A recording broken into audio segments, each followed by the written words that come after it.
আধুনিক ভারতের ইতিহাসের উপাদান হিসাবে সাপ্তাহিক সোমপ্রকাশ পত্রিকার গুরুত্ব কী?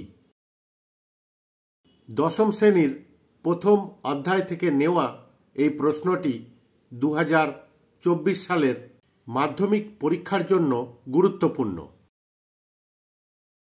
সূচনা: বাংলা সংবাদপত্রের ইতিহাস নামক প্রবন্ধে মহেন্দ্রনাথ বিদ্যানিধি লিখেছেন, যাহার আবির্ভাবে ও প্রভাবে সংবাদপত্র মহলে হুলস্থুল পড়ে, তাহাই সোমপ্রকাশ। আধুনিক ভারতের ইতিহাসের উপাদান হিসাবে সোমপ্রকাশ পত্রিকার গুরুত্ব অনেক। পত্রিকা প্রকাশ: 1858 খ্রিস্টাব্দে 15 নভেম্বর সোমপ্রকাশ পত্রিকাটি প্রথম প্রকাশিত হয়। এর প্রতিষ্ঠাতা সম্পাদক ছিলেন দ্বারকানাথ বিদ্যাভূষণ।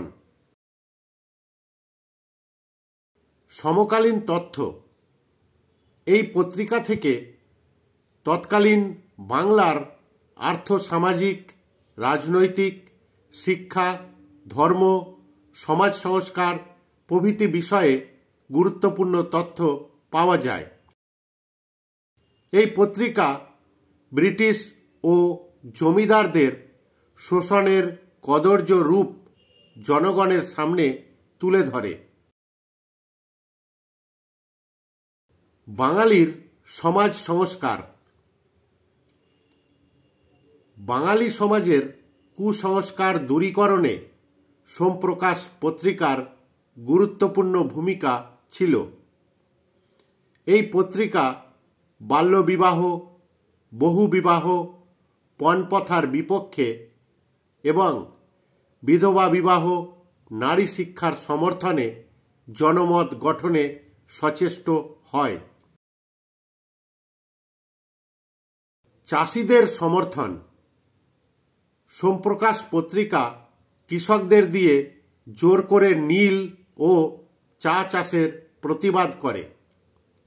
এই পত্রিকার সংবাদের জেরে দরিদ্র অত্যাচারিত চাষিদের সমর্থনে শিক্ষিত বাঙালি শ্রেণী এগিয়ে আসে। ব্রিটিশ বিরোধী আন্দোলন: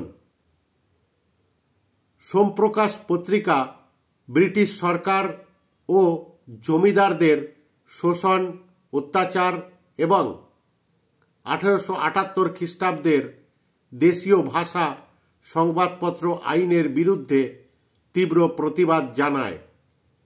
ফলে ব্রিটিশ বিরোধী জনমত জাগ্রত হয়। উপসংহার: 1878 খ্রিস্টাব্দে দেশীয় ভাষা সংবাদপত্র আইনের কবলে পড়ে সোমপ্রকাশ পত্রিকা বন্ধ হয়ে যায়। 1880 খ্রিস্টাব্দে পুনরায় প্রকাশিত হলেও জনপ্রিয়তা কমার কারণে এর অপমৃত্যু ঘটে।